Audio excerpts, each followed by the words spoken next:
De julho, pela Operação Ponto Final, desdobramento da Lava Jato, que investiga um esquema de corrupção no transporte público fluminense.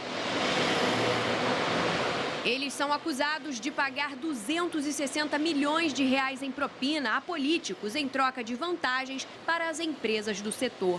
Barata e Leles deixaram a cadeia depois de um habeas corpus concedido por Gilmar Mendes. O ministro do Supremo entrou numa disputa com o juiz federal Marcelo Bretas, que concentra os casos da Lava Jato no Rio. Na quinta-feira, Mendes concedeu um primeiro habeas corpus, mas Bretas emitiu em seguida novo pedido de prisão preventiva. Na sexta-feira, o ministro mandou soltar a dupla novamente. A atuação de Gilmar Mendes no caso é questionada pelo Ministério Público Federal, que fez um pedido de impedimento dele ao Procurador-Geral da República. Um dos argumentos é que o ministro foi padrinho de casamento da filha de um dos presos. O sobrinho de Gilmar Mendes se casou com a filha de Barata em 2013. Nesta foto, o ministro aparece ao lado dos noivos, mas para Mendes não há problema em atuar no caso. Vocês acham que ser padrinho de casamento impede alguém de julgar um caso? Vocês acham que isso é relação íntima, como a lei diz? Não precisa responder. Agora você vai ver imagens revoltantes. Um vídeo divulgado neste sábado mostra o espancamento de um torcedor depois do jogo entre Botafogo e Flamengo pela Copa do Brasil na última quarta-feira. Olha só, é possível ouvir os gritos de pessoas que passavam pelo local. Ó, vamos tentar escutar um pouquinho, ó. A confusão ali entre aqueles dois carros, o veículo branco e outro veículo ali que está ligado, que vai passar agora pela frente aqui da imagem. Realmente as pessoas ficaram desesperadas pela confusão e com tanta cena de violência. Não há informações sobre o estado de saúde dessa vítima que acabou sendo espancada. O clássico carioca, pela primeira partida das semifinais, terminou empatado em 0-0. Infelizmente, ficou marcado por diversas confusões dentro e fora do estádio Newton Santos. Cada vez as cenas que a gente vê se repetem nos estádios brasileiros, realmente cenas lamentáveis. Até quando o brasileiro não vai ter essa consciência, né, de que o esporte tem que ser jogado dentro de campo e as confusões fiquem assim do lado de fora e que nada mais aconteça e que o futebol seja apenas um espetáculo. Bom, seguindo aqui com a SBT Notícias, 18 caminhões carregados com alimentos foram incendiados por homens encapuzados. Olha só o flagrante. Isso aconteceu na cidade de Araucania, no sul do Chile. De acordo com a polícia, pelo menos 15 homens, todos sem mostrar os rostos, participaram do ataque. Armados, eles chegaram à empresa de distribuição alimentícia, renderam guardas e motoristas e foram até o pátio onde estavam os veículos. As autoridades chilenas dizem que a autoria do incêndio é de um grupo de resistência indígena.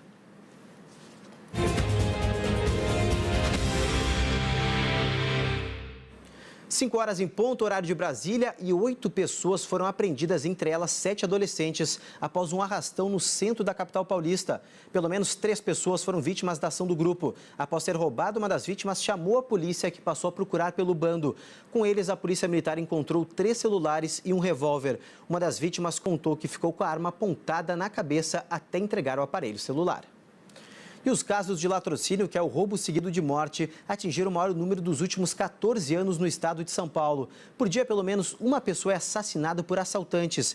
Neste fim de semana, mais uma família enterrou o corpo de um parente vítima da violência.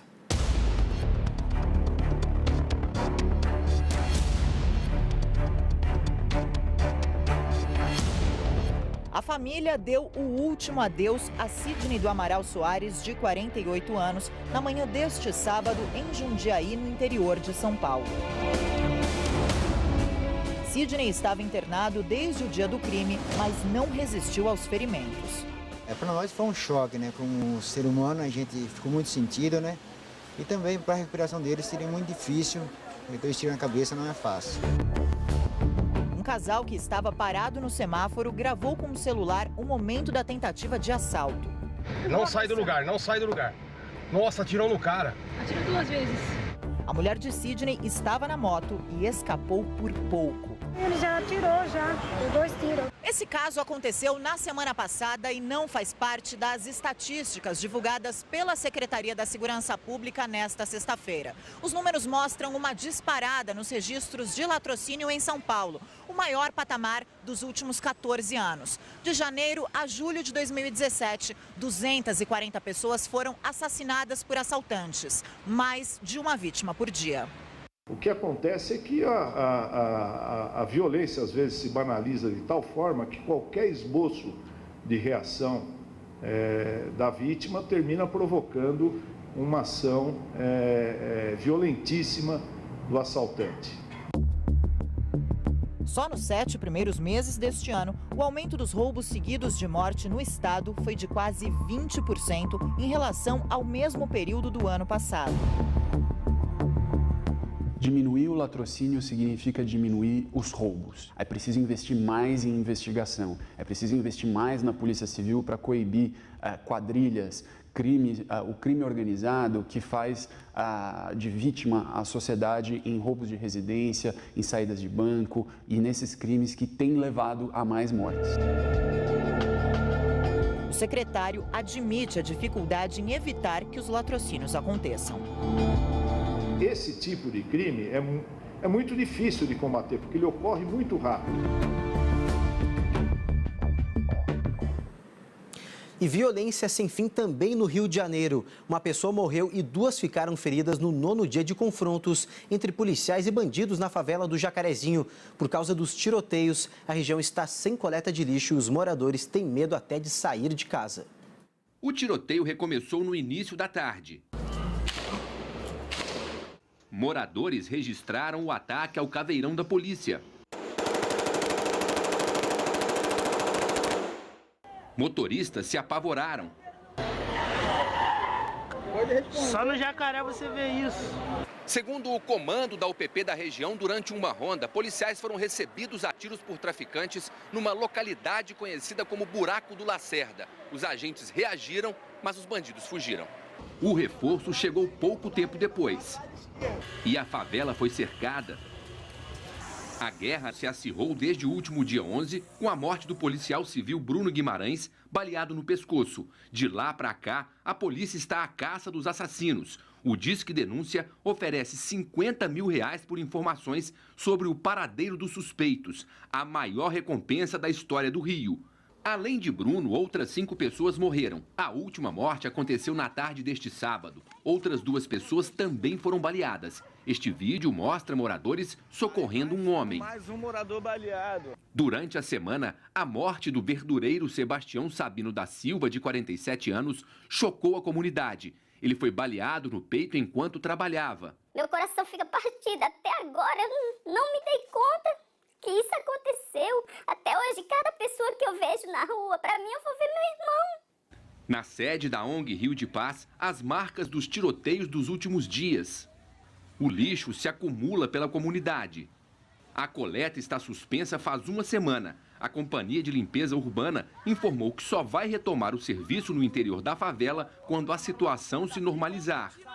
Por causa da violência, os moradores não conseguem nem sair de casa. Medo de trabalhar, medo de ir para a sua escola, medo de ir para a casa de um parente. Você olha para cada um, você vê o medo.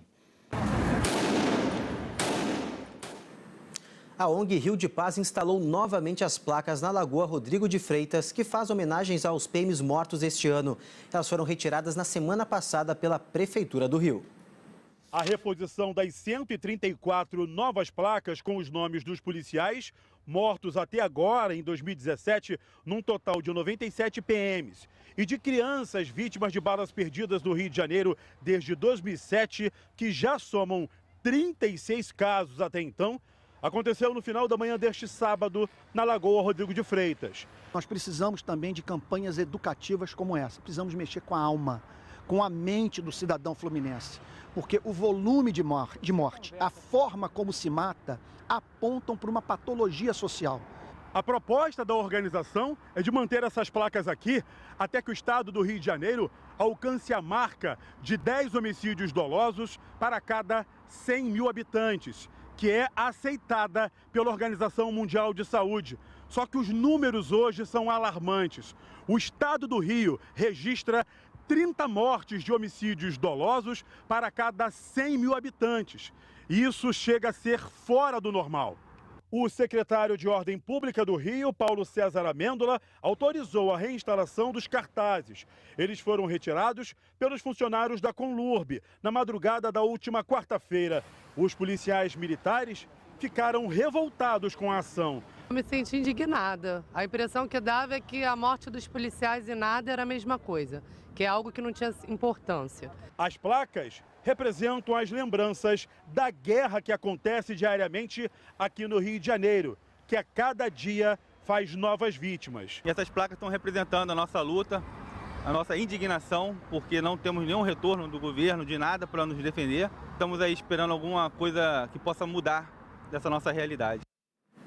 Uma quadrilha fortemente armada explodiu uma agência bancária no município de Utinga, no interior da Bahia. Mas veja só o que aconteceu logo após o roubo. As imagens são impressionantes. Os moradores foram até o banco e pegaram as notas de dinheiro que ficaram no meio aos escombros. As explosões começaram por volta das 2 horas da manhã de sábado e deixou a população apavorada. Mesmo assim, alguns curiosos se arriscaram na tentativa de encontrar dinheiro ou algum objeto de valor que foi deixado pelos criminosos. A polícia fez buscas pela região, mas ninguém foi preso. E os criminosos também explodiram uma agência bancária em Bom Retiro do Sul, cidade que fica a 100 quilômetros de Porto Alegre. A quadrilha conseguiu levar o dinheiro de 2 caixas eletrônicos. Durante o ataque, 3 moradores foram feitos reféns. Na fuga, os 5 criminosos, que estavam fortemente armados também, espalharam miguelitos pelas ruas da cidade. 2 viaturas da polícia tiveram os pneus furados e até agora nenhum suspeito foi localizado. E caiu pela primeira vez em 7 anos o número de embarques para voos internacionais aqui no Brasil. Segundo a Agência Nacional de Aviação Civil, no ano passado houve uma queda de 700 mil passageiros. Decolar do Brasil para outros países já foi mais comum. No ano passado, este foi um setor que deu marcha ré. Um levantamento inédito da Agência Nacional de Aviação Civil, feito com dados fornecidos pelas companhias aéreas, mostra que o número de passageiros em voos internacionais diminuiu pela primeira vez em 7 anos. Na comparação entre 2016 e 2015, cerca de 700 mil pessoas deixaram de embarcar para outros países. O Braulio tem uma agência de turismo em Brasília há mais de 20 anos. Na empresa dele, a queda na venda de passagens foi ainda maior, cerca de 30%. A crise realmente afetou muito o setor, né, de turismo. E as pessoas, em geral, quando têm uma incerteza, elas evitam viagens mais caras, mais dispendiosas, né? O estudo da Agência Nacional de Aviação Civil explica as razões pela diminuição do número de passageiros em voos internacionais. Para a ANAC, a redução aconteceu principalmente pela desvalorização do real e a queda no poder de compra dos brasileiros. Além disso, o levantamento revela que ficou mais caro viajar para destinos aqui da América do Sul e da América do Norte, que estão entre os mais procurados. Mesmo nessas épocas de grana curta, a Luísa está dando um jeito de manter a rotina de fazer uma viagem internacional por ano. Para economizar, ela tem trocado o avião pelos navios. Por exemplo, eu conheço 5 países, então eu já pouparia 5 passagens aéreas, né, que são caras. E a polícia espanhola segue a procura por um suspeito que seria o motorista da van que atropelou uma multidão no atentado em Barcelona. A reportagem é de Aline Martins. A Barcelona alegre, aos poucos, se mostra novamente. Mas a tristeza ainda não deixou a Rambla, local do atentado. Os pontos de homenagens estão lotados de lembranças. Aqui, cada pedacinho de chão vira um espacinho de carinho para as vítimas dessa tragédia. Este sábado foi dia de ainda mais solidariedade aqui na Rambla. Os taxistas que na última quinta-feira ofereceram corridas grátis à população depois do ataque terrorista, hoje ofereceram flores às vítimas do terror. Eles homenagearam, mas também foram homenageados. Os profissionais se reuniram. Os eventuais passageiros aplaudiram. Quem viveu de perto o terror tenta retomar a rotina. Essa vendedora trabalha há menos de 1 mês na Rambla. Admite que tem medo. É o que eles querem. Mas o que vamos fazer? Ficar em casa trancados? Lani é brasileira e vive em Barcelona. Hoje, emocionada, voltou pela primeira vez à região depois do atentado. Porque por trás de toda essa demonstração de força, existem vidas, sabe? Desculpa. Mas existem famílias. Márcio está de passagem pela cidade. De férias com a mulher, tinha acabado de deixar as malas num apartamento alugado. A Rambla foi o primeiro lugar visitado pelo casal. Ela foi atingida na perna pela van. Foi segundos por segundos a van nos acerta em cheio. Segundo as autoridades, um terrorista ainda está foragido. Younis Aboyacub, marroquino de 22 anos, é o suspeito de ser o motorista da van. 5 terroristas foram mortos em confrontos com a polícia. Outros 4 já foram presos. A cidade ainda vive o nível de alerta 4, de uma escala que vai até 5, mas com reforço total de segurança. Um flat onde vivia o imã Abadelbaki Satil, provável mentor intelectual do atentado, foi revistado hoje. A suspeita é de que ele tenha morrido na explosão em Alcanar, onde estariam as bombas que seriam usadas num atentado ainda maior na cidade. As tristes imagens do atentado devem demorar para sair da cabeça de quem viu a tragédia de perto. Mas uma certeza todos têm: ao ver a Rambla novamente movimentada, a alegria dos moradores seguirá dando tom por aqui. A estação de trem de Nimes, na França, precisou ser esvaziada em caráter de urgência no começo da noite deste sábado. Testemunhas disseram que viram um homem armado no local. A polícia foi chamada e rapidamente prendeu esse rapaz, que estava com uma arma falsa. Depois do susto, a estação foi reaberta para os passageiros. E na Rússia, um homem foi esfaqueado, na verdade, esfaqueou 7 pessoas na região da Sibéria. O terrorista foi morto a tiros pela polícia. O ataque aconteceu na cidade de Surgut. 4 feridos estão em estado grave. O agressor foi identificado como um jovem de 23 anos.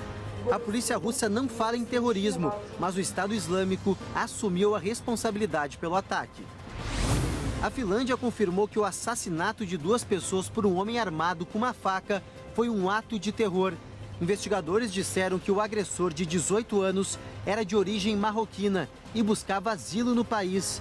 Ele tinha como alvo mulheres. 7 pessoas ficaram feridas. A Europol, a Polícia Europeia, investiga se o ataque tem relação com o atentado de Barcelona. O descarrilamento de um trem de passageiros deixou 23 mortos na Índia. Mais de 80 pessoas ficaram feridas. A causa do acidente é investigada. Um pastor de Nova York renunciou ao cargo de conselheiro evangélico do presidente Donald Trump, assim como integrantes da Comissão de Artes e Humanidades. As demissões são em repúdio à maneira como o presidente está lidando com a tensão racial nos Estados Unidos.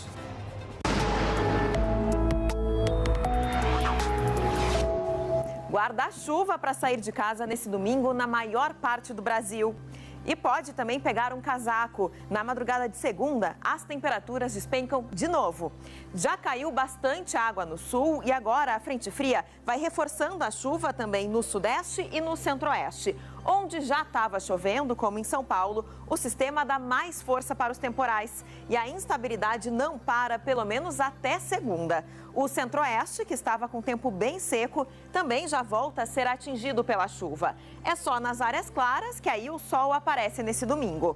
No Acre, o governo assinou um decreto de emergência por causa dessa seca no Rio Madeira. O nível está em 3,39 metros, 6 abaixo da média. Balsas que fazem a travessia de caminhões têm encalhado por causa do baixo nível de água.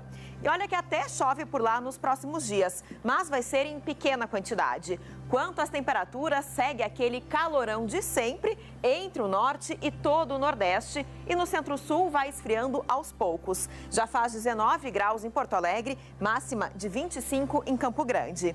Em Florianópolis, chove o dia todo, faz entre 11 e 20 graus. No Rio, a previsão é a mesma. Agora, na Serra Gaúcha, de domingo para segunda, esfria muito e a mínima baixa para 4 graus. E no inverno, quem resiste a um bom banho quente? Mas fique atento, gente. A água em temperaturas muito elevadas prejudica a pele e favorece o aparecimento de problemas dermatológicos. Veja agora alguns cuidados que devemos tomar na estação mais fria do ano. Frio, vento e temperatura abaixo de 0. Haja saúde. Além de se agasalhar bem, outro cuidado importante e que muita gente esquece é com a pele. É super importante o reforço da questão da hidratação da pele. Tanto hidratação tópica, quanto a gente não pode esquecer de beber água. Além destes cuidados básicos, você sabia que até mesmo para maquiar precisamos estar atentos? Esta blogueira tem mais de 400 mil seguidores no Instagram. É expert em cabelo, maquiagem e moda. E sabe todas as dicas para se maquiar no inverno. Então, aplicar um hidratante facial é fundamental, que seja apropriado para o teu tipo de pele também. Para a pele oleosa, sempre recomendo bases com acabamento mate no verão e no inverno semi-mate. Uma dica é sempre aplicar um hidratantezinho labial por baixo e, se possível, fazer uma esfoliaçãozinha. E não são somente os adultos que precisam se preocupar com a pele no inverno. Os pequenos também precisam de atenção. Nesta época do ano, é mais fácil eles desenvolverem uma doença chamada dermatite atópica, que causa pontos de vermelhidão e também coceira na pele. Valentim, de apenas 1 ano e 3 meses, desenvolveu a doença quando ainda tinha poucos meses de vida. A mãe logo procurou um dermatologista e começou o tratamento. No inverno, a tendência é aparecer mais as lesões por causa do frio, que a pele fica mais ressecada, então tem que hidratar mais. Então a gente capricha mais na hidratação no inverno. E claro, um cuidado essencial e que muita gente não lembra nesta época do ano é o bom e velho protetor solar. Filtro solar sempre. A gente não tem aquela sensação de calor, aquela sensação de queimação, mas o sol tá ali, né? Tá aí a dica. E a seguir aqui no SBT Notícias, jovem agredido por seguranças em saída de uma balada. E veja também, roda se solta, atravessa canteiro e mata motorista de outro carro em rodovia. E tem ainda os gols do Brasileirão. Corinthians perde invencibilidade e craque de 17 anos espanta a crise do Flamengo. Você confere tudo isso e muito mais logo em seguida aqui no SBT Notícias.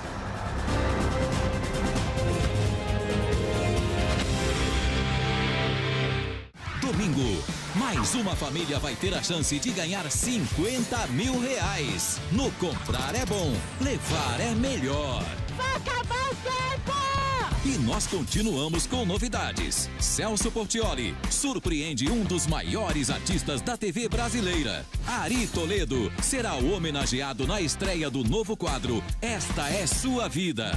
Domingo Legal ao vivo, a partir da 13h no SBT.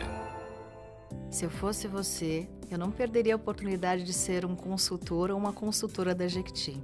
Você vai amar essa experiência de estar em família. Se tem algo que precisamos ficar de olho, é na segurança das nossas crianças e adolescentes. Violência sexual, uso de álcool e drogas, trabalho infantil, situação de rua e desaparecimento de crianças são exemplos do que precisamos prevenir e denunciar.